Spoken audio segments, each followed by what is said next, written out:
जय मसीह की। मैं स्टैनली मैकवान, मेरे YouTube channel Hindi Gujarati Bible study में आपका स्वागत है। परमेश्वर ने याकूब का नाम इसराइल रखा, पर कब वो जवान हो गए, उसके बाद 20 साल अपने मामा के घर रहे, वहाँ पर मजदूरी की। उसके बाद में जब परमेश्वर से लड़ाई भी हो गई, तब परमेश्वर ने उनका नाम इज़राइल रखा। तो अगर इजरायली नाम रखना था तो शुरू में क्यों नहीं रखा? पहले उसकी माँ को क्यों नहीं बता दिया कि इसका नाम इज़राइल रखो? बाद में क्यों किया? ये जानने के लिए इस वीडियो को पूरा देखो। दूसरा इतिहास उसका अध्याय 20 और हम पढ़ेंगे 14 वचन से लेकर उसके 17 वचन तक। तब आसाफ के वंश में से यहजीएल नामक एक लेवीय, जो जखरिया का पुत्र और बनाया का पोता और मतन्याह के पुत्र ईयर का परपोता था, उसमें मंडली के बीच यहोवा का आत्मा समाया। तब वह कहने लगा, हे सब यहूदियों, हे यरूशलेम के रहने वालों, हे राजा यहोशापात, तुम सब ध्यान दो। यहोवा तुमसे यूँ कहता है, तुम इस बड़ी भीड़ से मत डरो और तुम्हारा मन कच्चा न हो, क्योंकि युद्ध तुम्हारा नहीं परमेश्वर का है। कल उनका सामना करने को जाना। देखो, वे शीश की चढ़ाई पर चढ़े आते हैं और यरूएल नामक जंगल के सामने नाले के सिरे पर तुम्हें मिलेंगे। इस लड़ाई में तुम्हें लड़ना न होगा। हे यहूदा और हे यरूशलेम, ठहरे रहना और खड़े रहकर यहोवा की ओर से अपना बचाव देखना। मत डरो और तुम्हारा मन कच्चा न हो। कल उनका सामना करने को चलना और यहोवा तुम्हारे साथ रहेगा। परमेश्वर पिता का वचन हमारे बहुत ही आशीषित है और परमेश्वर पिता का वचन सच्चा है। और बाइबल में लिखा है, यदि तुम सच्चाई को जानोगे तो सच्चाई तुम्हें आजाद करेगी। बहुत ध्यान से आज एक बार फिर से परमेश्वर के वचन को सुनना, ताकि आप उसको हृदय में उतार सको, उसके अनुसार चल सको और स्वर्ग राज्य के वारिस बन सको। Hallelujah, hallelujah. बाइबल में एक इंसान था और जिसका नाम हमारे परमेश्वर ने रखा इज़राइल। हालेलुया। और जिसका नाम इज़राइल रखा, उसका सच्चा नाम था याकूब। याकूब जो थे, जब अपनी माँ के पेट में थे, गर्भ में थे, और जब उसकी माँ जो थी उसने गर्भ धारण किया था, तो अंदर 2 बच्चे थे। अभी रिबका को नहीं मालूम कि मेरे पेट के अंदर 2 बच्चे, लेकिन जब जनने का वक्त आया तो बच्चे जो थे उनके अंदर लड़ाई हो गई, पेट के अंदर लड़ाई हो गई। और जो बाद में आने वाला था एसाव, उसने याकूब को धक्का दिया। अभी सब पेट में हो रहा है, गड़बड़ी हो रही। और रिबका को मालूम नहीं पेट में क्या अनुभव हो रहा है। वो भाग कर गई परमेश्वर के पास, मैं जिंदा क्यों, मुझे मर जाना है, मैं बहुत परेशान हो रही हूँ। क्योंकि उसकी जो भी परिस्थिति है, वो जो भी सहन कर रहे, तो उसको लगता है मेरे पेट में बहुत कुछ हो रहा है। वो परमेश्वर से बोल रहे, परमेश्वर मालूम नहीं मुझे क्या हो रहा है, मेरे पेट में कुछ गड़बड़ी हो रही, क्योंकि अंदर बच्चे लड़ रहे, पोजीशन बदल रहे। जो पहले आने वाला था उसको हटाकर दूसरा वहां पर उस जगह पर आना चाहता है। तो ऐसी वैसी बात नहीं है, ये बहुत भारी बात है। वो स्त्री बहुत सहन कर रही है और उसको ऐसा लगता है कि मैं मर जाऊंगी। तो परमेश्वर के पास गई, परमेश्वर को बोला, परमेश्वर क्या हो रहा है? और परमेश्वर ने बोला, तेरे पेट में 2 कुल है। अभी देखो, मेरा जो भी कुल है, अगर मुझे 2 बेटे हैं और कोई ऐसा बोले 2 कुल है, तो इसका मतलब कि ये दोनों जुदा हो जाएंगे, ये भाई भाई नहीं रहेंगे। वो एक ही कुल होना चाहिए, मेरे ही गोत्र का वो लोग होने चाहिए। लेकिन परमेश्वर ने पहले से बोल दिया इसमें 2 कुल है। 2 बच्चे ने बोला 2 कुल है, मतलब पहले से ही जुदा हो जाएंगे। दूसरी बात परमेश्वर ने बोली कि जो बड़ा है वो छोटे का दास बनेगा, उसका सेवक बनेगा। एक एक बात को आज बहुत ध्यान से समझना कि कहानी आपने सुनी हुई है, वही सुनी हुई कहानी, पढ़ी हुई कहानी मैं आपको बताना चाहता हूं। लेकिन आज कुछ अलग अंदाज से परमेश्वर हमसे बात करेंगे, इसलिए पूरे ध्यान से इस घटना को सुनना। रिबका को प्रेगनेंसी नहीं हो रही थी, वो बांझ थी, और इसलिए शादी के 20 साल तक उनको कोई बच्चा नहीं हुआ, तो इसहाक ने प्रार्थना की कि परमेश्वर मेरी पत्नी बांझ है, उसे कुछ दो। और प्रार्थना से 2 बच्चे आए थे। ये 2 बच्चे प्रार्थना से थे, लेकिन अंदर जो कुछ हुआ उसके कारण वो भागकर परमेश्वर के पास गए और परमेश्वर ने उसको बोला कि तेरे पेट के अंदर 2 फूल है, 2 बच्चे, और जो बड़ा है वो छोटे का दास बनेगा। तो परमेश्वर ने ये बात पहले से बता दी, क्योंकि परमेश्वर की आंखें जो है इंसान ने जो एक्सरे मशीन बनाया उससे कई गुना ज्यादा बेहतर है। एक्सरे तो कुछ देख पाता है, लेकिन हमारे परमेश्वर सब कुछ देख सकते हैं। तो उन्होंने देखा कि अंदर बच्चों की पोजीशन क्या है, कौन सा बच्चा पहले आ सकता है, कौन सा बाद में पैदा हो सकता है, लेकिन किस तरह से जो बाद में आने वाला था उसने पहले वाले को धक्का दे दिया और किस तरह से उसने पोजीशन बना ली। तो ये परमेश्वर ने देख लिया। तो इसलिए परमेश्वर देखा इसकी हरकत तो मां के पेट से ही सही नहीं है, ये बाहर आकर मालूम नहीं कैसे क्या जीवन जिया, कैसा जीवन जिएगा। तो पहले से उसका भविष्य बता दिया कि ये जो है वो छोटे का वो दास बनेगा। परमेश्वर ने पहले से ये बात बता दी। अभी हुआ क्या, अगर मां के पेट के अंदर 2 बच्चे इस तरह से पेश आ रहे और एक लड़का दूसरे लड़के को धक्का दे रहा है, इसका मतलब ये है कि वहां पर उसको इतनी समझ है कि पहले ये जाने वाला है और ये मेरा बड़ा भाई होगा, लेकिन मुझे ऐसा नहीं होने देना है, मुझे बड़ा बनना है। इजराइल की स्त्रियां जब प्रेग्नेंट होती है तब वो लोग साइंस और मैथ्स के जो पजल होते हैं उसको सॉल्व करने के लिए बैठ जाती है, क्योंकि जिस माँ के पेट में बच्चे होते उस माँ की जितनी भी सोच, जितना भी ज्ञान, जितनी भी समझ, वो सब कुछ उस बेटे को मिलता है।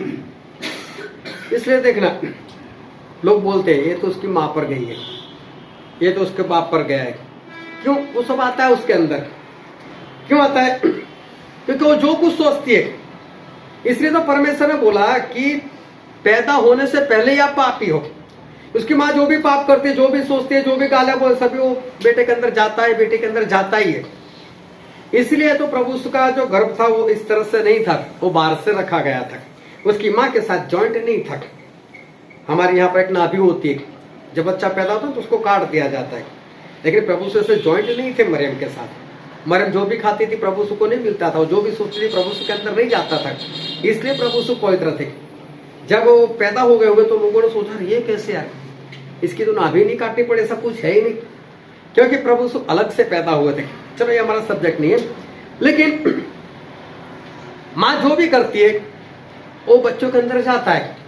तो ये लोग बातें करते होंगे, माता पिता इसहाक और रिबका आपस में बातें करते होंगे, और वो बातें अंदर जो बच्चे बड़े हो रहे थे उन्होंने सुना होगा।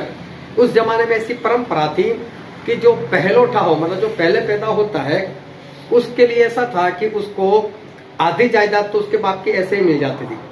और चाहे 2 बच्चे हो चाहे 10 बच्चे हो, 10 बच्चे हो तो उसके बाद जो 50% जो 50% जो बच गई संपत्ति, उसके भी 10 हिस्से बनेंगे। जितने बच्चे इतने हिस्से बनेंगे, तो सभी को जितना मिलता है उसका वापस पहले को तो मिलने वाला है, लेकिन पहले तो 50% तो ऐसे ही दे दिया जाएगा उसको। तो ये फायदा था। तो ऐसा उन्होंने सुन लिया, अगर पहले पैदा होता हूं तो फिर तो 50% तो ऐसे ही मिल जाएगा। बोला मारो धक्का और निकलो पहले, बड़े बन जाओ। वहीं से इसकी हरकत जो है वो हमारे परमेश्वर ने देखी थी, इससे बोल दिया कि बड़ा जो है उसकी हरकत सही नहीं, वो छोटे का वो दास बनेगा।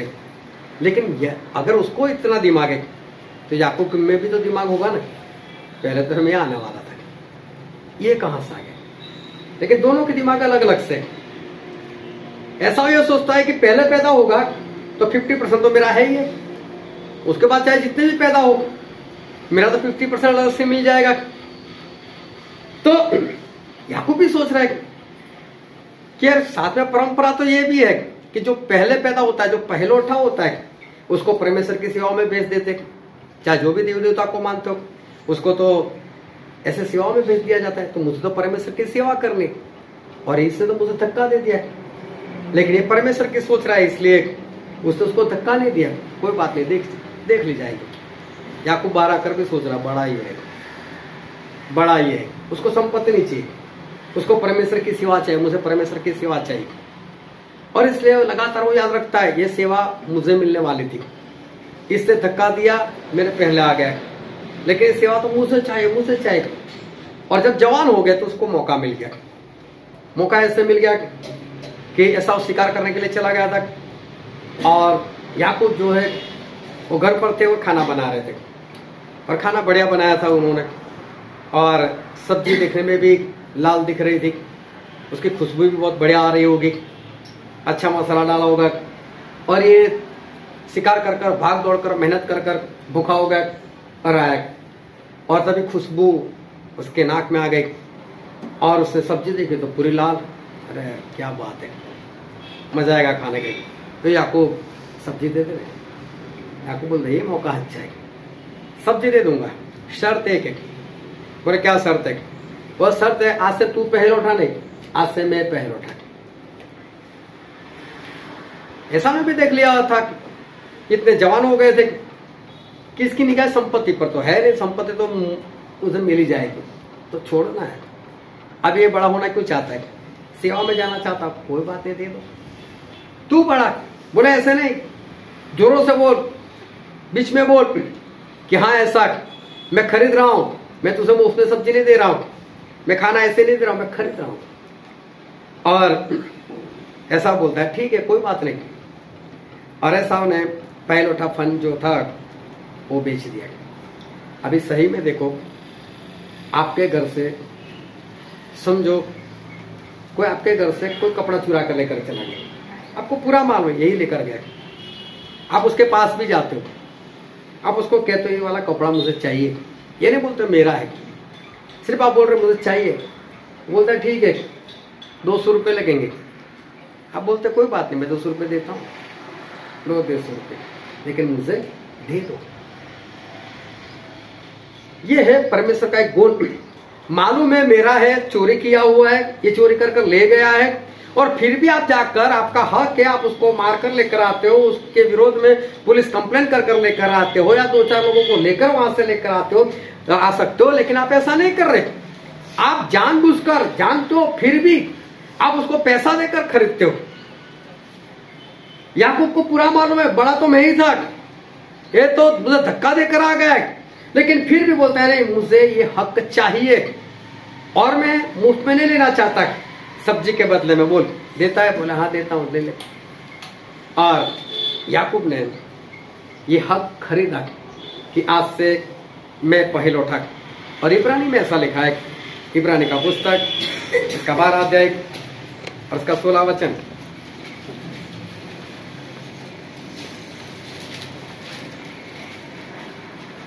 ऐसा न हो कि कोई जन व्यभिचारी या ऐसा के समान अधर्मी हो, जिसने एक बार के भोजन के बदले अपने पहलौठे होने का पद बेच डाला। हालेलुया। पहलौठा होने का पद बेच दिया। सही में तो लिखा है तुच्छ जाना उसने, छोड़ो इसको। बोले क्या परमेश्वर की सेवा करना नहीं करनी, दे दो उसको, तुच्छ जाना उसने, बेच दिया। ये ऐसी वैसी बात नहीं थी, ये बहुत बड़ी बात थी। उसके बाद क्या हुआ, इसहाक बूढ़े हो चुके थे, निगाहें कमजोर हो गई थी, और उन्होंने ऐसा को बोला कि ऐसा एक काम कर, शिकार करने के लिए जा, मेरे लिए कुछ लेकर आ, और मैं खाना खाना चाहता हूँ, तो और खाना खाकर मैं तुझे आशीष देना चाहता हूँ। ठीक है, वो चला गया। रिबका ने सुन लिया, बोले इसको कैसी आशीष, बड़ा तो याकूब है, पहले तो अपन उससे खरीद लिया है, अब ये हक तो याकूब का बनता है। रिबका याकूब के पास गई, याकूब इधर आ, बोले क्या तेरा बाप जो है ऐसा को आशीष देना चाहता है, लेकिन अब बड़ा तो तू है, तूने पहले तो अपन खरीदा है, ये आशीष तेरे, जा जाकर तू ले ले। बोले मैं कैसे लूं? बोले मैं खाना बना कर देती हूँ, तेरे बाप को कैसा चाहे मुझे मालूम है, उसको कौन सा टेस्ट मालूम अच्छा लगता है मुझे मालूम है, मैं बना कर देती हूँ, तू जा। लेकिन बोले ऐसा को बोला है, तो बोले कोई बात है तू जा। और तू उसे अगर पहचान ले तो तू बोल देना कि मैं तो ऐसा हूं, लेकिन मम्मी ऐसा कैसे हो सकता है, क्योंकि मेरा जो भाई है ना उसको तो सर पे बाल बहुत है। तो बोला कोई बात नहीं, मैं तेरे हाथ के ऊपर चमड़ा बांध देती हूँ, और अगर वो तुझे छूना चाहे, क्योंकि निगाह तो कमजोर है, नहीं पता चलेगा, अगर तुझे पास बुलाना चाहे तो वो हाथ दे देना, उसके ऊपर हाथ घुमा कर देखेगा तो समझ जाएगा कि ये तो ऐसा हुई है, तो तू जा। ठीक है, हो गया। इसहाक ने पूछा कौन है? इसहाक आवाज तो नहीं बदल सकता, तो बोल रहे मैं तो ऐसा हूं। बोले ये तो आया आपको क्या आवाज है, ये कहाँ है सब? बोले नहीं, मैं तेरा बड़ा बेटा हूं और मैं सब्जी लेकर आया आपके लिए, जो शिकार था वो लेकर आया मैं, खाओ इसको। बोले पास में आए, पास में गए, उसकी खुशबू ली तो जो चमड़ा बांधा था उसके लिए पता चला कि हाँ ये तो ऐसा है। बोले आवाज तो याकूब जैसी है, लेकिन बाकी सब में तो ऐसा लगता है। जब कोई बात नहीं, खाना खाया और याकूब को आशीष दे दी, सारी आशीष याकूब को मिल गई। उसके बाद क्या हुआ? ऐसा हुआ है और वो गए इसहाक के बाद, पिताजी मैं खाना लेकर आया। बोले तू कौन? बोले मैं ऐसा हूं। बोला अभी तो आकर क्या ऐसा? बोले नहीं अभी तो कोई नहीं, मैं तो अभी आया, मैंने तो अभी खाना बनाया। तो बोलता लगता तेरा भाई, उससे तेरे नाम से मेरे पास से जो आशीष थी वो सारी आशीष वो ले ली, अब मेरे पास कुछ नहीं बचा। अरे बोले पिता आपके पास आशीष नहीं है, आप मुझे भी आशीष दो, मैं आपका बड़ा बेटा हूं। और ऐसा जो है वैसा रोने लग गया, चीख मार कर रोने लगा, नहीं पिता मुझे भी आशीष दो, मुझे भी आशीष दो। और फिर इसहाक ने उसको भी आशीष दी। लेकिन अगर बाइबल में पढ़ोगे उत्पत्ति 27वां अध्याय, सही में आशीष जैसे शब्द है ही नहीं, जैसे श्राप दे रहे हो ऐसे इसहाक के शब्द है। अभी ध्यान से समझना कि सारी बातों से हमें ऐसा लगता है कि याकूब जो है वो याकूब ने कुछ गलती की। याकूब ने अपने भाई के साथ, अपने पिता के साथ ठगी मार ली, उनको ठग लिया। जब हम पढ़ते हैं तो हमें ऐसा ही लगता है, सुनते हैं समझते हैं तो ऐसा लगता है कि याकूब ने अपने भाई के साथ और याकूब ने अपने पिता के साथ सही नहीं किया। लेकिन जब बाइबल पढ़ते हैं तो बाइबल में ऐसा लिखा है, इब्रानी उसका 11वां अध्याय और उसका वचन 20। विश्वास ही से इसहाक ने याकूब और एसाव को आने वाली बातों के विषय में आशीष दी। हालेलुया। इसहाक ने विश्वास से दोनों को आशीष दी थी। जो भविष्य में होने वाला था दोनों के साथ वो जानकर ही आशीष दी। तो यहां से हमको पता चलता है कि उस वक्त इसहाक जब याकूब को आशीष दे रहे थे तब उनको पूर्ण रीति से मालूम था कि ये याकूब ही है और मुझे याकूब को ही आशीष देनी है, और इसलिए उन्होंने याकूब को ही आशीष दी पूरा जानबूझकर। वहां पर याकूब ने कोई ठगी नहीं की थी। इसहाक जानते थे कि मेरे पास आने वाला जो है वो एसाव नहीं है, वो याकूब ही है और याकूब ही को मुझे आशीष जो है वो देनी है, और इसलिए उन्होंने जानबूझकर जो आशीष दी थी वो दे दी। और उसके बाद ऐसा आकर चीख मार कर रोने लगा, मुझे भी दो, मुझे भी दो। लेकिन इब्रानी में ऐसा लिखा है, इब्रानी उसका 12वां अध्याय उसका 17वां वचन, तुम जानते हो कि बाद में जब अपने आशीष पानी चाहिए, बाद में जब उसने आशीष पानी चाहिए तो अयोग्य गिना गया और आंसू बहा बहा कर खोजने पर भी मन फिराव का अवसर उसे न मिला। मन फिराव का अवसर नहीं मिला मतलब उसने पश्चाताप नहीं किया है। ऐसा जब आया और रोने लगा तो उसमें कोई पश्चाताप नहीं था। रोना कब आता है? जब पश्चाताप हो, हमें दुख हो, तब रोना आता है। ये सही में रोया नहीं था, ये सारा नाटक कर रहा था। पश्चाताप तो था नहीं उसको, ये सही में रो नहीं रहा। उसको ऐसा क्या आशीष, छोड़ो 50% तो मेरी संपत्ति है ही है, मैं तो आशीषित हूँ, बाकी 50% में से भी आधा आधा होगा तो मेरे पास तो 75% आ जाएगा। इसको सही में कोई आशीष की जरूरत थी भी नहीं, वो तो ऐसे ही वहां पर नाटक कर रहा था, उसको आशीष नहीं चाहिए। उसके बाद भी उसने क्या सोचा, मैं याकूब को मार दूंगा, खत्म कर दूंगा। मतलब अभी तो 25% भी उसके पास नहीं जाना चाहिए। 25% भी नहीं देना चाहता है। मैं तो इसको पूरा खत्म ही कर दूंगा। और ये बात पता चली रिबका को।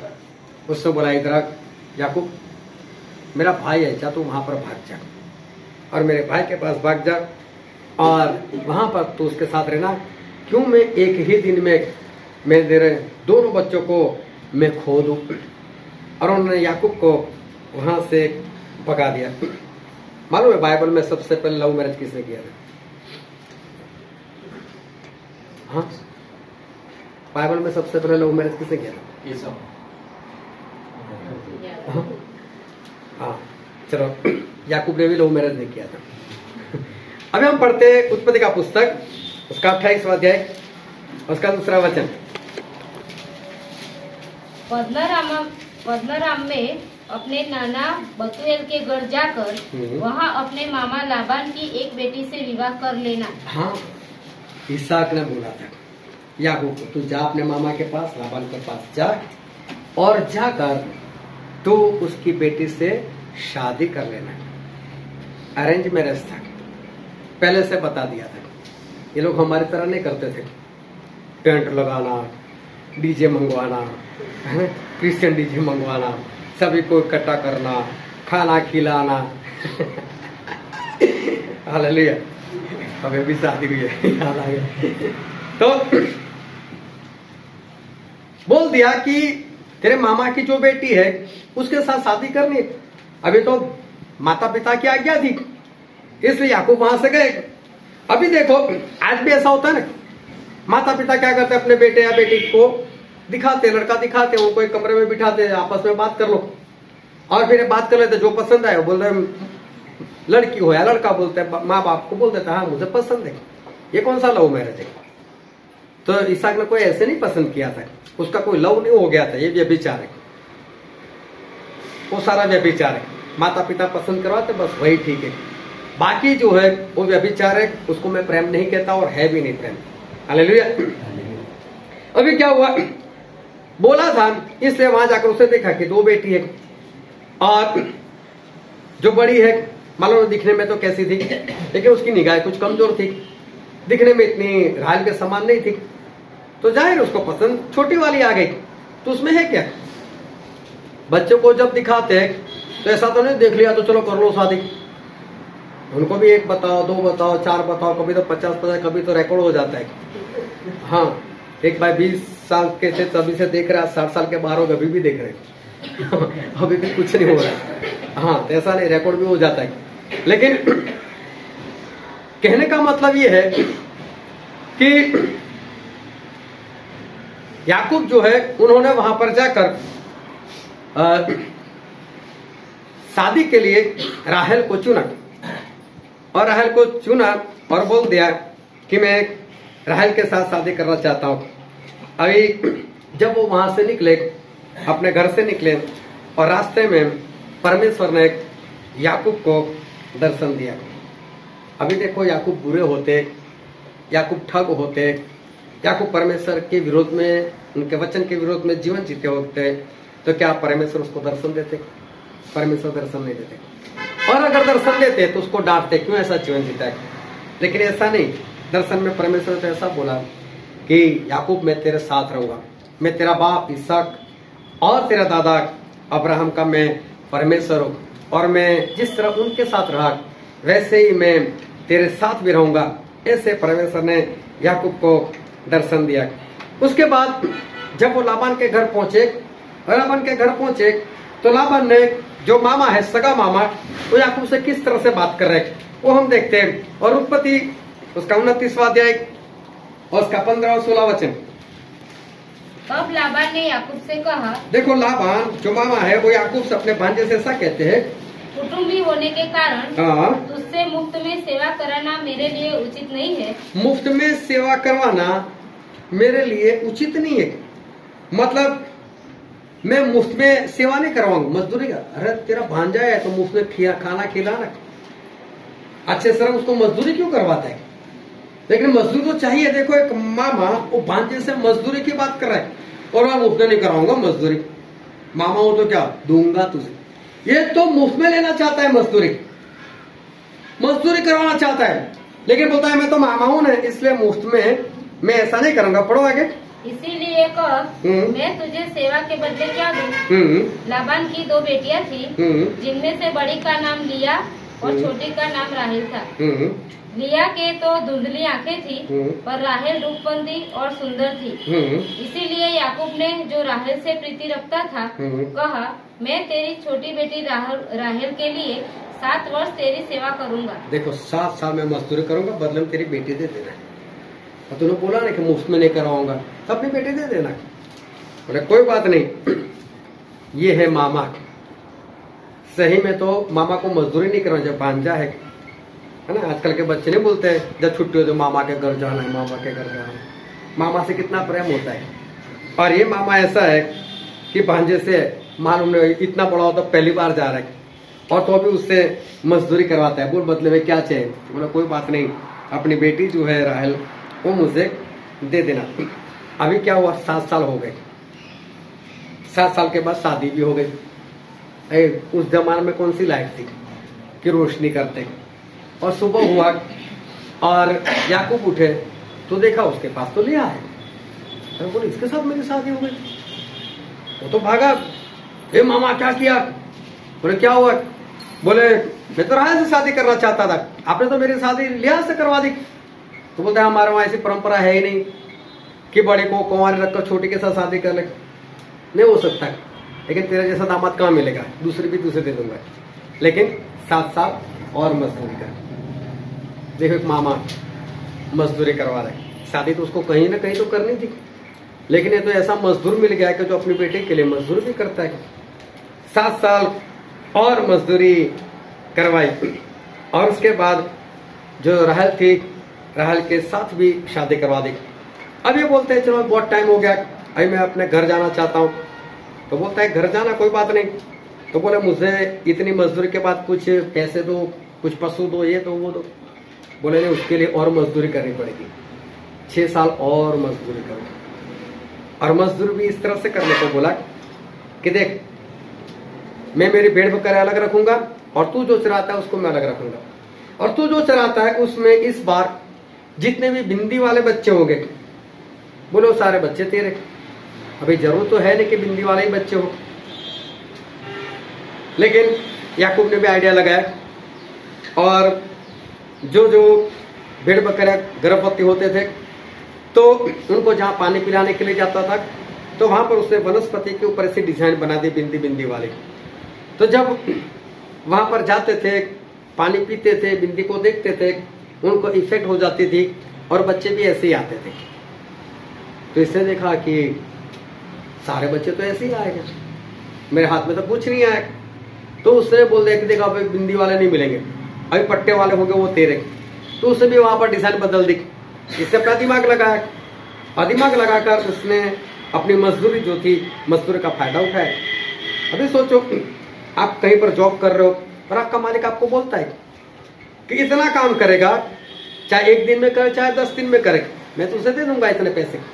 तो आप यही चाहोगे कि मैं जल्दी से जल्दी निपटा लूं, आप दिमाग यही लगाओ कि आपको ज्यादा से ज्यादा फायदा हो।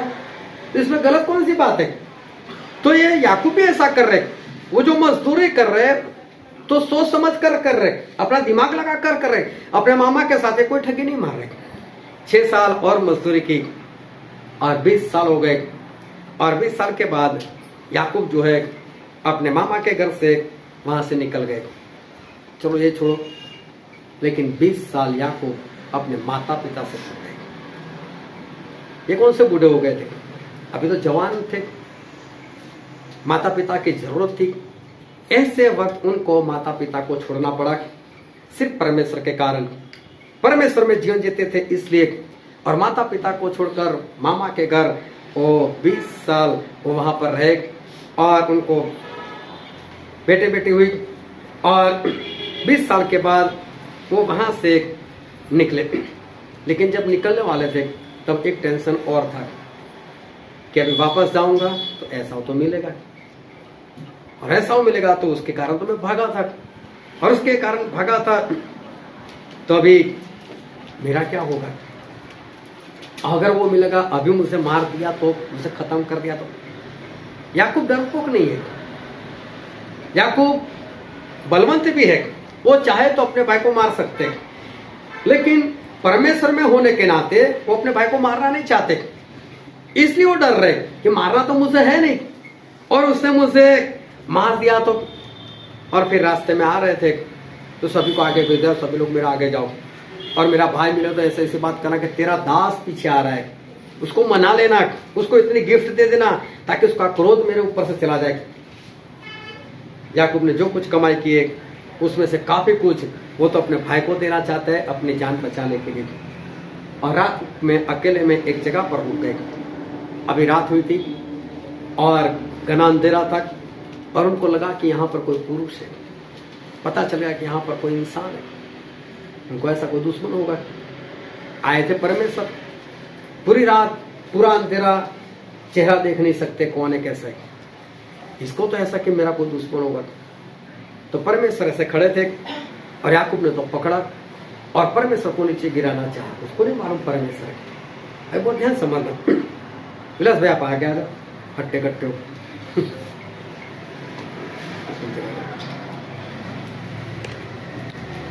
आजा आगे।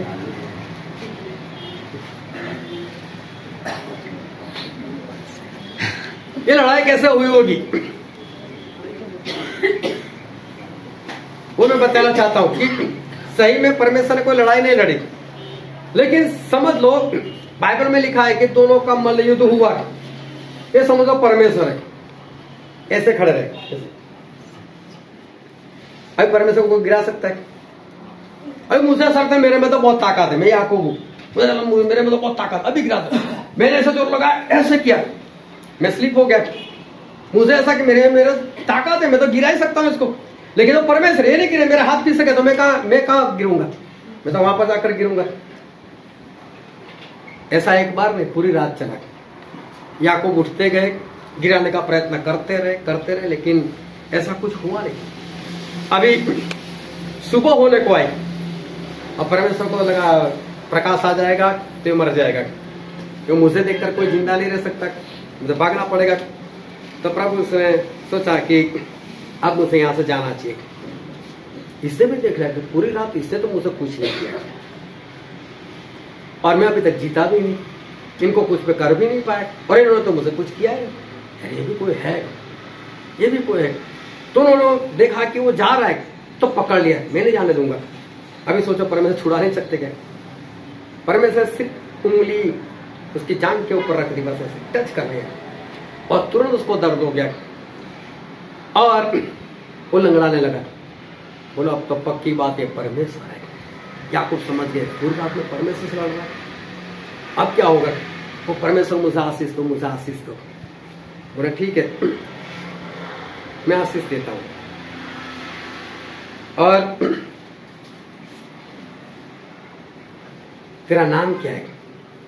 तो बोले मेरा नाम है याकूब। और हम वचन पढ़ते हैं उत्पत्ति का पुस्तक, उसका 32वां अध्याय और 27 और 28 वचन। और उसने याकूब से पूछा, तेरा नाम क्या है? उसने कहा याकूब। उसने कहा, तेरा नाम अब याकूब नहीं परंतु इज़राइल होगा। हालेलुया। परमेश्वर ने कहा अब याकूब और मुझे आशीष दो। और परमेश्वर बोलते तेरा नाम क्या है? अब आशीष को नाम से क्या लेना देना है? तो बोलते मेरा नाम याकूब है। तो बोलते कोई बात नहीं, आज से तेरा नाम इज़राइल। हालेलुया। यहां पर हमें कोई आशीष नहीं दिखाई देती, एक सही में बहुत बड़ी आशीष थी। और इज़राइल का मतलब होता है परमेश्वर युद्ध करते हैं। तो परमेश्वर उसको बता दे याकूब अब मैं युद्ध करूंगा, अब तुझे युद्ध नहीं करना है। और याकूब जो नाम है उसका अर्थ होता है कपट से दूसरे का पद या दूसरे का हिस्सा छीन लेना।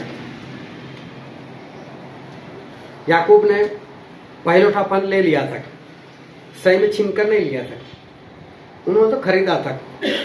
और एसाव ने भी पूरे होशो हवास में बेचा था, लेकिन बाहर जाकर वो तो कुछ भी बात कर सकता है। देखो ना मैंने उसे सब्जी मांगी, मैं तो बहुत भूखा था, मैं तो मरने वाला था और उसने मेरे पास से छीन लिया।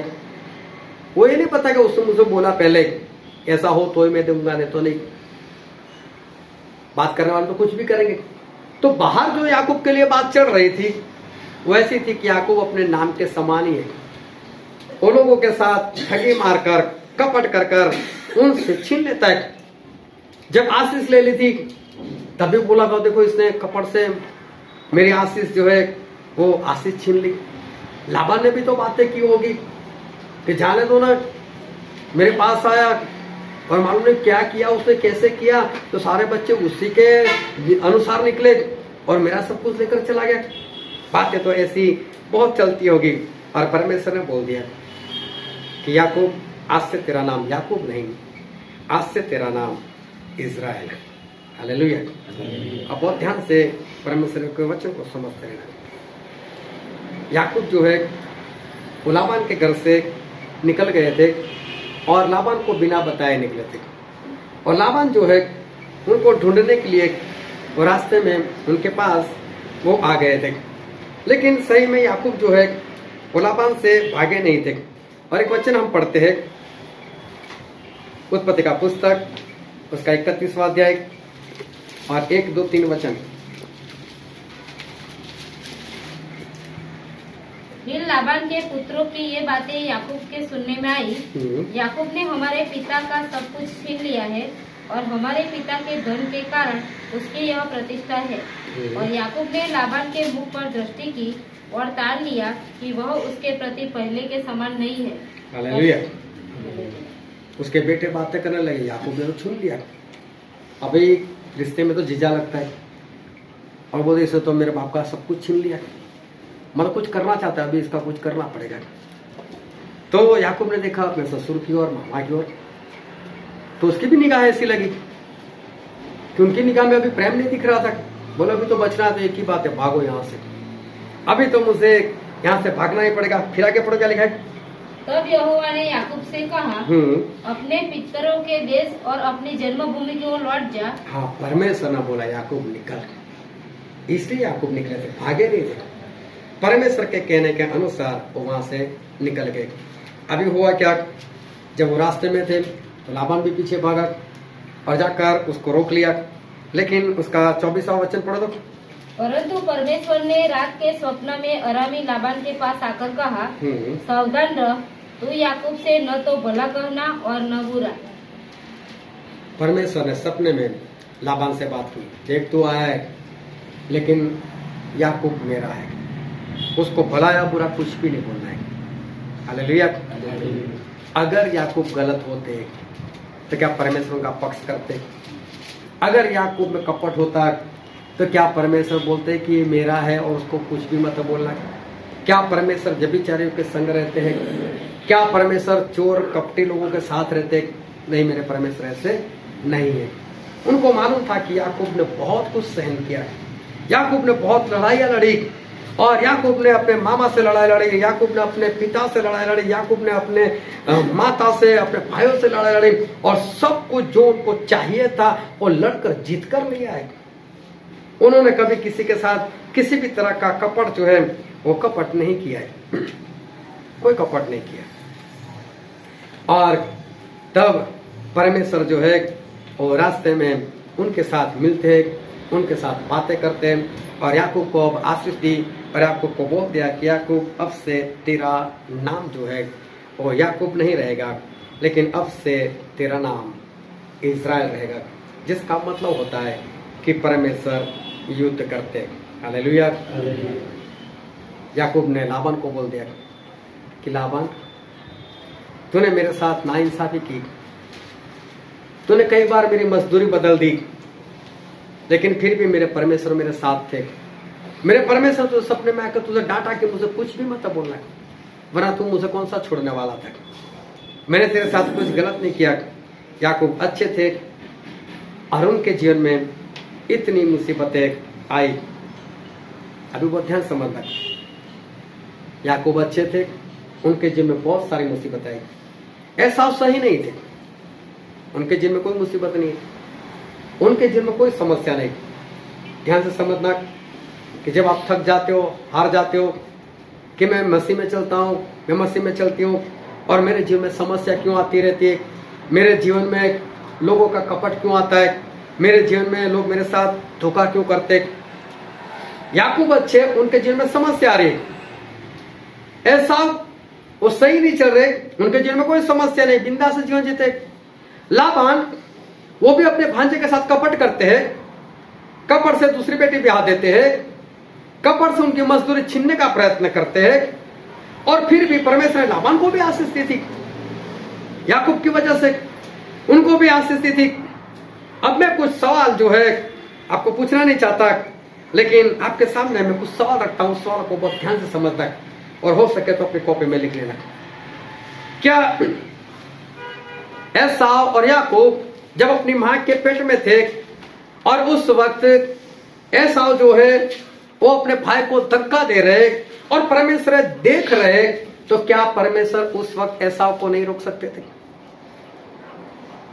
क्या परमेश्वर ऐसा नहीं कर सकते थे कि वो एसाव को एक बार फिर हाथ मार देते, चल निकल यहां से, पहले याकूब, मतलब याकूब ही आएगा। अगर याकूब पहले आते तो सारे झंझट ही ना होती, पहले उठापन खरीदना नहीं पड़ता, याकूब को आशीष लेने के लिए इसहाक के पास जाना नहीं पड़ता, और अपने पिता का घर छोड़कर लाबान के घर जाना नहीं पड़ता। ये सारे झंझट ही ना होते, नहीं मुश्किलें आती नहीं याकूब के जीवन में। परमेश्वर तो ऐसा कर सकते थे ना, लेकिन देखो परमेश्वर ने उस एसाव को वहां पर रोका नहीं।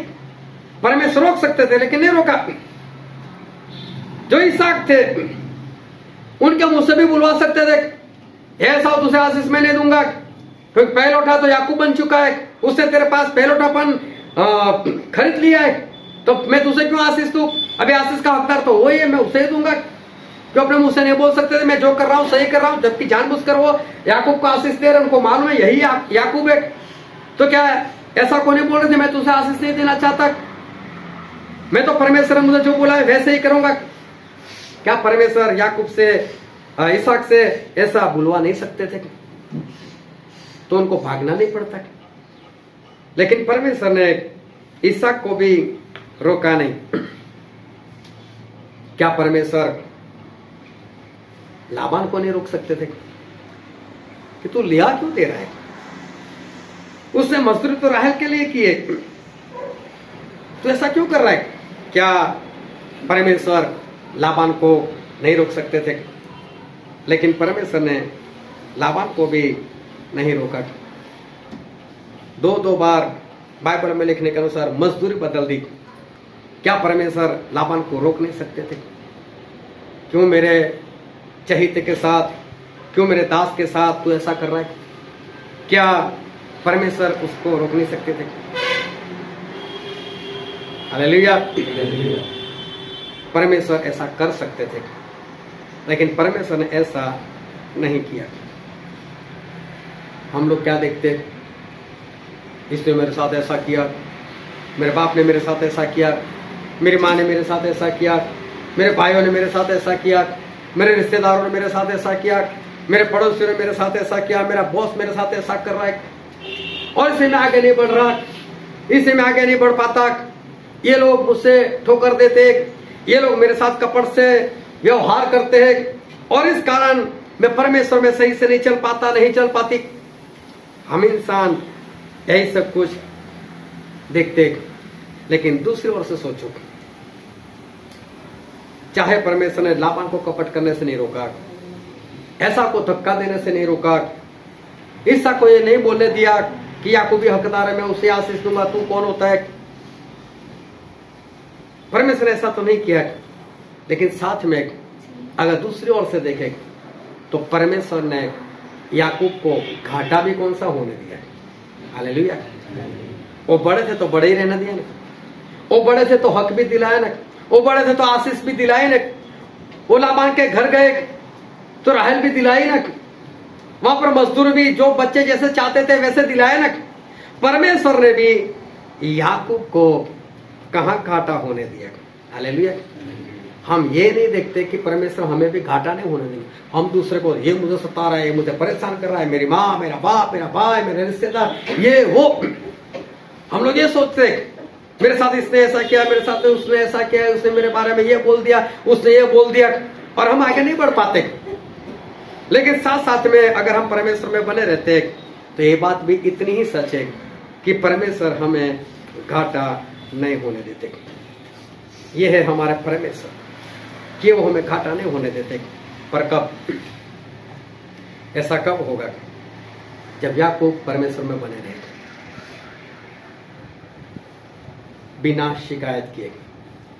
क्या कभी याकूब ने ऐसा कहा कि परमेश्वर पहलौठा तो मैं था, इसने मुझे धक्का दे दिया? परमेश्वर आप देख नहीं रहे थे? परमेश्वर आप इसको रोक नहीं सकते थे? आपने मेरे साथ ऐसा क्यों होने दिया? एक भी बार याकूब ने ऐसी कंप्लेन परमेश्वर से नहीं की। कभी ये कंप्लेन नहीं की कि मेरा बाप उसको क्यों आशीष देना चाहता है, मुझे क्यों नहीं? वो बोल क्यों नहीं सकते? बोलते क्यों नहीं कि नहीं ये आशीष तो याकूब को मिलनी चाहिए? याकूब ने एक भी बार ऐसा नहीं कहा मेरा मामा को देखो, मेरे मामा है मेरे साथ कपट कर रहे, ये कर रहे, वो कर रहे। एक भी बार नहीं। लेकिन जब याकूब अपने घर से निकले और रास्ते में जब दर्शन हुआ परमेश्वर का, तो मालूम है क्या कहते हैं? एक वचन हम पढ़ते हैं उत्पत्ति का पुस्तक, उसका 28 अध्याय और 16 और 17 वचन।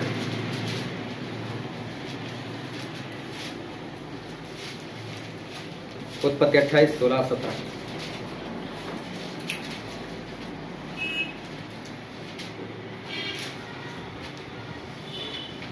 तब याकूब जाग उठा और कहने लगा, निश्चय इस स्थान में यहोवा है। यहाँ पर परमेश्वर है। और मैं इस बात को न जानता था। और भय खाकर उसने कहा, यह स्थान क्या ही भयानक है, यह तो परमेश्वर के भवन को छोड़ और कुछ नहीं हो सकता, वरन यह स्वर्ग का फाटक ही होगा। ये तो स्वर्ग का फाटक है, ये तो परमेश्वर का घर है।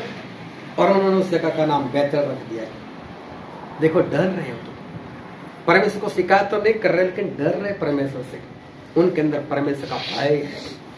बस मुझे परमेश्वर में जीना है, मुझे परमेश्वर में जीना है, मेरे साथ जो हो रहा है बस सही हो रहा है। एक भी बार उन्होंने परमेश्वर से शिकायत नहीं की। और वही याकूब, जिनका नाम परमेश्वर ने इस्राएल रखा, उन्हीं का एक बेटा यूसुफ, हालेलुया, यूसुफ के साथ भी उनके भाइयों ने बहुत कुछ बुरा व्यवहार किया। उनको खड्डे में डाल दिया, उनको इस्माइल को बेच दिया, पोटीफार ने खरीद लिया, उसकी पत्नी ने बुरी निगाह डाली, उसकी पत्नी ने उसके ऊपर गलत दोष लगाया और उसको जेल में जाना पड़ा। 13 साल 17 साल से शुरू हुआ और 30 साल तक, जो बहुत मूल्यवान वर्ष थे जिसमें एक इंसान जीना चाहता है, जिसमें उसका लहू उछलते रहता है, ऐसी आयु उसकी जेल में चली गई। लेकिन वही याकूब के बेटे यूसुफ एक बार भी परमेश्वर से शिकायत नहीं करे, परमेश्वर मेरे भाई ऐसे, परमेश्वर ने मुझे खड्डे में क्यों डाला आप देखते नहीं, परमेश्वर में गुलाम क्यों बना आप देखते नहीं। एक भी बार यूसुफ है, उन्होंने भी कभी भी कोई शिकायत नहीं की। अरे यहाँ तक कि वो तो बता सकते थे पोटीफार को कि मुझ पर इल्जाम क्यों लगा रहा है, मुझे क्यों जेल में डाल रहा है, तेरी पत्नी ऐसी है। एक बार भी नहीं बोला, ना परमेश्वर से शिकायत की, ना किसी और से शिकायत की। लेकिन क्या परमेश्वर ने यूसुफ को भी घाटा होने दिया? हालेलुया, हमारा परमेश्वर वो है। चाहे यूसुफ के साथ जो भी हुआ, लेकिन परमेश्वर ने यूसुफ को भी घाटा नहीं होने दिया। और बाइबल में ऐसा लिखा है, हम पढ़ते हैं उत्पत्ति का पुस्तक, उसका 39:39 और 2, 3, 4 वचन पढ़ दो।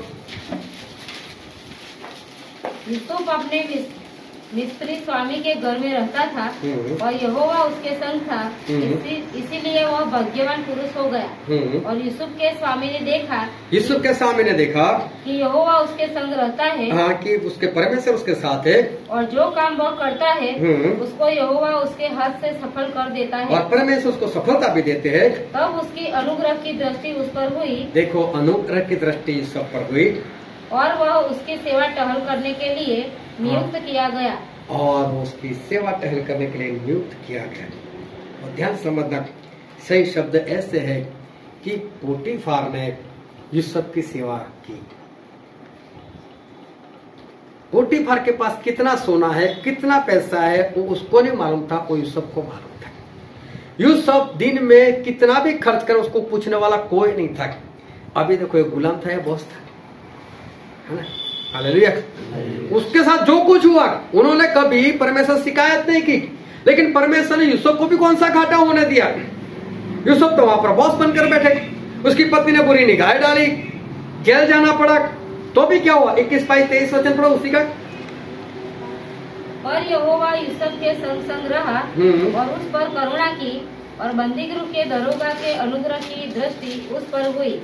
इसीलिए बंदीगृह के दरोगा ने उन सब बंदियों को जो कारागार में थे यूसुफ के हाथ में सौंप दिया, और जो काम वे वहाँ करते थे वह उसी की आज्ञा से होता था। यूसुफ के वश में जो कुछ था उसमें से बंदीगृह के दरोगा को कोई भी वस्तु देखनी न पड़ती थी। हालेलुया।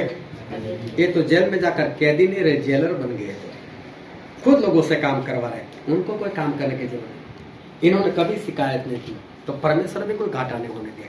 हालेलुया।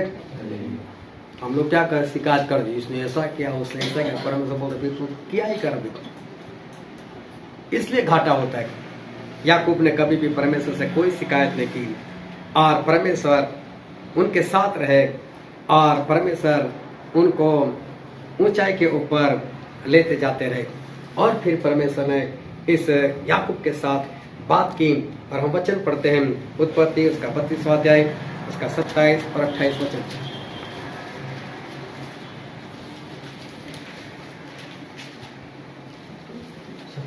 27 और 28, 27-28। और उसने याकूब से पूछा, तेरा नाम क्या है? हाँ। उसने कहा याकूब। उसने कहा, तेरा नाम अब याकूब नहीं परंतु इज़राइल होगा, क्योंकि तू परमेश्वर से और मनुष्यों से भी युद्ध करके प्रबल हुआ है। हालेलुया।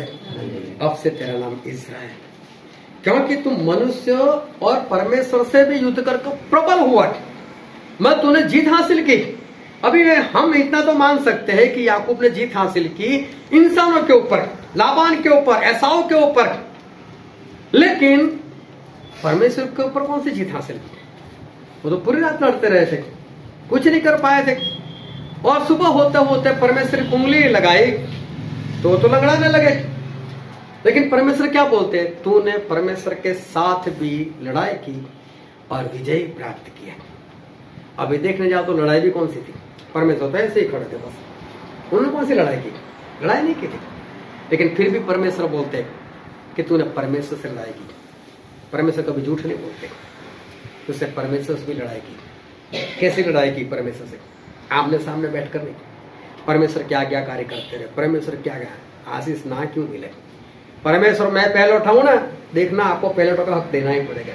मैं जीऊंगा ही ऐसे ना, मैं आपकी आज्ञाकारी ऐसे करूंगा, पहले उठा बनाना ही पड़ेगा, आपको आशीष देनी ही पड़ेगी। ले ली परमेश्वर से आशीष, पहले उठापन मिल गया उनको। हालेलुया। ये वाली लड़ाई नहीं थी, हम भी परमेश्वर से ले सकते हैं। अगर उनकी आज्ञाकारी मानो तो हम भी परमेश्वर से ले सकते हैं। और परमेश्वर ने सब कुछ याकूब को दे दिया और बोल दिया कि याकूब, आज तक तूने बहुत लड़ाई लड़ी, यहां तक कि मेरे साथ भी तूने लड़ाई लड़ी।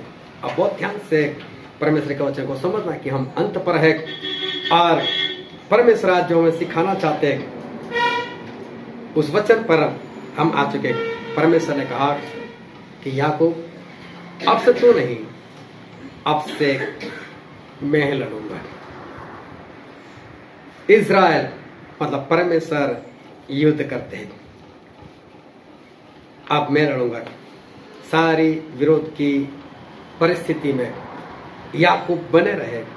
तब परमेश्वर ने कहा, जन्म से लेकर जवान हुए तब तक, और जवान होने के बाद 20 साल लाबान के पास रहे, तब तक याकूब जो है वो परमेश्वर में सारी विरोध वाली परिस्थिति में बने रहे।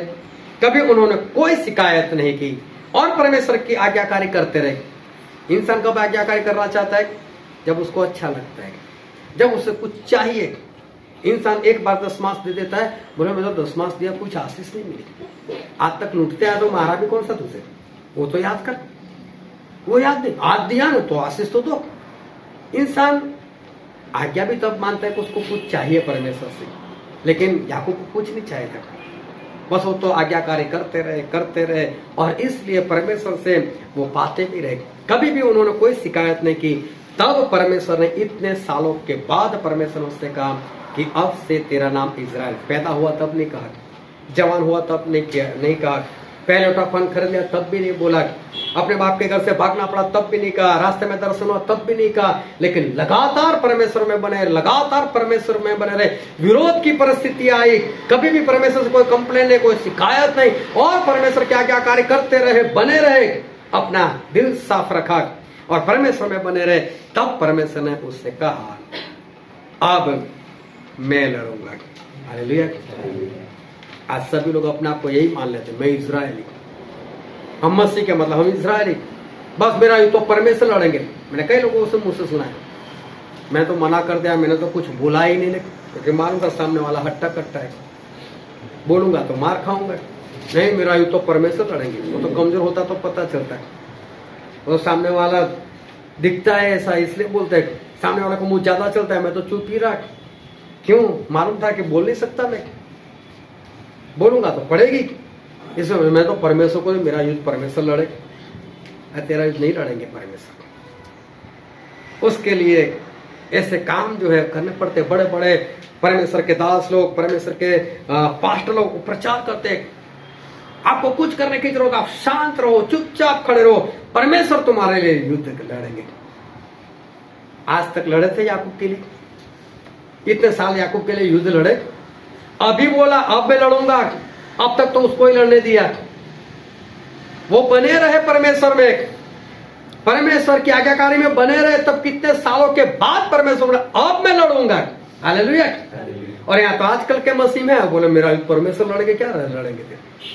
पहले अपनी काबिलियत तो देख, अपनी काबिलियत को साबित कर, सच्चा इजरायली बन, तो परमेश्वर तेरे साथ युद्ध लड़ेंगे, तेरा युद्ध लड़ेंगे।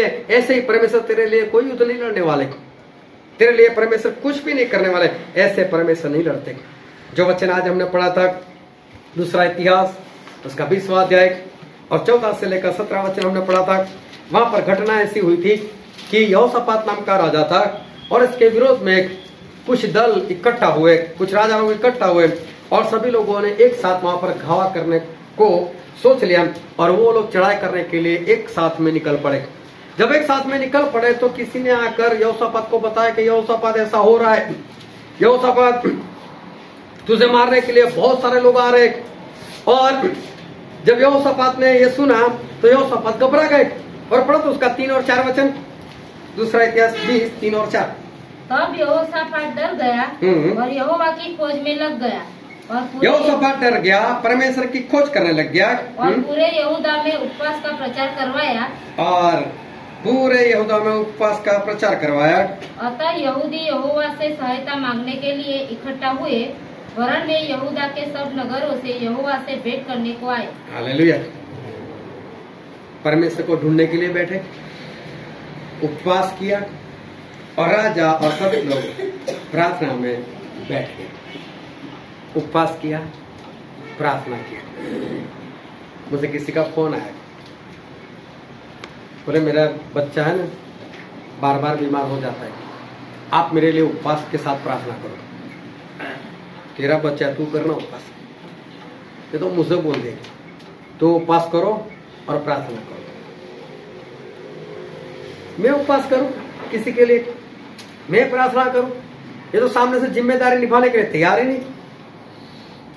खुद को पहले तो उपवास करा जाए। राजा ने ऐसा बोला कि तुम लोग उपवास करो, मैं देख लूंगा। राजा ने बोला हम उपवास करते हैं। हालेलुया। उपवास और प्रार्थना में बने रहे। और तब जो वचन हमने पढ़ा था उसके अनुसार 14 वचन से पढ़ो तो वहां पर लिखा याजेल नाम का एक इंसान था, उसके अंदर पवित्र आत्मा है और पवित्र आत्मा है। तो पढ़ो तो उसका 15 वचन। तब वह कहने लगा, हे सब यहूदियों, ये यरूशलेम के रहने वालों, हे राजा यहोशापात, तुम सब ध्यान दो। यहोवा तुमसे यो कहता है, तुम इस बड़ी भीड़ से मत डरो और तुम्हारा मन कच्चा न हो, क्योंकि युद्ध तुम्हारा नहीं परमेश्वर का है। हालेलुया। परमेश्वर ने यहोशापात को क्या बोला? युद्ध तेरा नहीं, युद्ध मेरा है, मतलब मैं लड़ूंगा। क्यों? तू इजरायली है, तू इजराइल का है। तो क्या अहाब राजा इजराइल का नहीं था? अहाब भी तो इजराइल था ना, इजराइल का था ना, उसके तो परमेश्वर नहीं लड़े थे, वो तो युद्ध में ही मारा गया। साउल इजराइल का नहीं था, साउल भी युद्ध में मारा गया। ऐसे तो कई राजा युद्ध में खत्म हो गए, वो भी तो इजराइल के थे। इजराइल को होने से कुछ नहीं होता है, सच्चे इजरायली बनना पड़ता है। और इजराइल जिसके लिए परमेश्वर युद्ध करते हैं, तो अचानक से युद्ध करने के लिए परमेश्वर नहीं आ जाते, उससे पहले इजराइल जैसा बनना पड़ता है। याकूब का नाम याकूब था, कपट से दूसरों की चीज ले लेने वाला, ऐसा उसका नाम था। उस नाम में बने रहे, लेकिन काम कैसे किए? इजराइल वाले काम किए। कभी परमेश्वर से कोई शिकायत नहीं, आज्ञाकारी करते रहे। तब जाकर कितने वर्षों के बाद परमेश्वर ने बोला, याकूब अब से तू इजराइल। ऐसे नहीं कि आज मसीह में आकर परमेश्वर आपका युद्ध कर लड़ना शुरू कर देंगे। उसके लिए आपको सच्चा इजरायली बनना पड़ेगा। हालेलुया। चाहे आपके साथ कोई कितना भी कपट करे, उसको प्रेम करना पड़ेगा। चाहे आपके साथ कोई कैसा भी बुरा व्यवहार करे, आपको परमेश्वर में बना रहना पड़ेगा। आपके विरोध में कोई कुछ भी करता, आपको कभी परमेश्वर को कंप्लेन नहीं करे कि परमेश्वर इससे मेरे साथ ऐसा क्या वैसा क्या। आप अपना प्रेम दिखाओ। और कितने दिन करना है? बस एक ही दिन, आज का ही दिन करना है। ये यहोशापात से उपवास किया, उसने प्रार्थना की, तब परमेश्वर ने बोला याजीएल के जरिए, डरो मत, मैं लड़ूंगा। वरना साउल के साथ नहीं लड़े थे, आहब के साथ नहीं लड़ते। अरे यहां तक कि ये जो यहोशापात, उसके बाप का नाम किसी को मालूम है? आसा राजा, उसके साथ रहकर भी नहीं लड़ते। उसने भी आराम के राजा का सहारा लिया था, उसके साथ भी नहीं लड़ते। ऐसे दिखावे के इजरायली बनने से कुछ भी नहीं होता। लेकिन सच्चा इजरायली हम बनेंगे तो ही परमेश्वर हमारे साथ रहकर लड़ेंगे, हमारे लिए लड़ेंगे, नहीं तो नहीं लड़ेंगे। और एक वचन पढ़ लो, दूसरा इतिहास उसका 17 अध्याय उसका 3 वचन।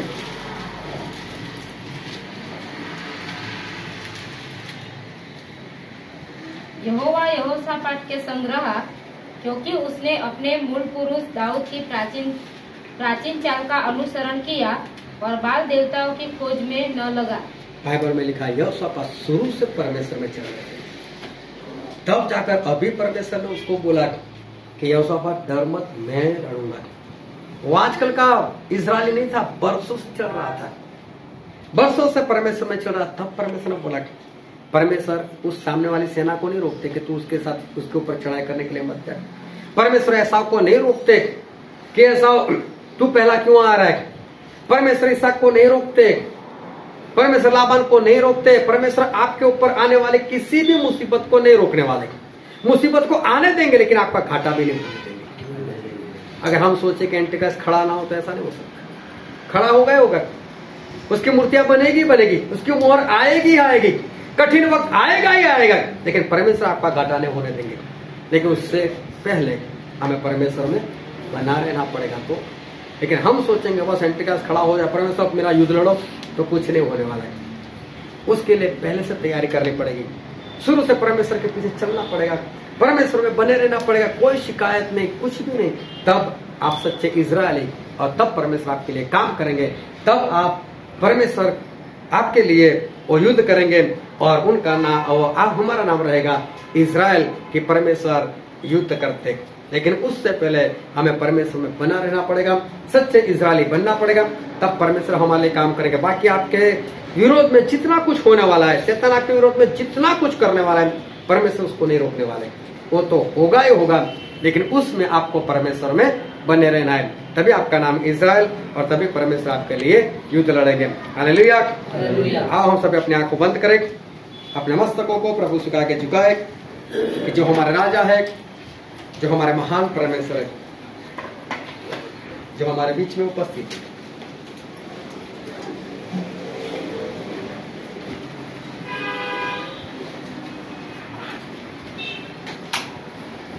मेरे प्रियो,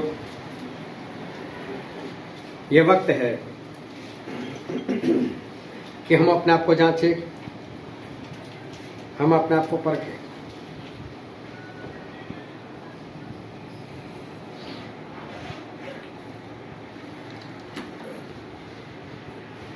अपने आप से सवाल करें कि क्या मेरा जीवन उस याकूब के समान है?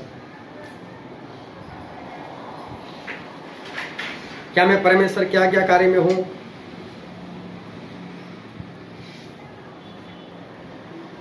या मैं परमेश्वर से कंप्लेन करते रहती हूं? आपके विरोध में जो कुछ होने वाला है, शैतान आपके विरोधियों को लेकर आने वाला है, वो चाहे जो कुछ भी करे, परमेश्वर उसको नहीं रोकने वाले। चाहे आपका कोई नुकसान करने के लिए आए, परमेश्वर उसको नहीं रोकने वाले। लेकिन परमेश्वर आपको घाटा भी नहीं होने देंगे अगर परमेश्वर में बने रहे।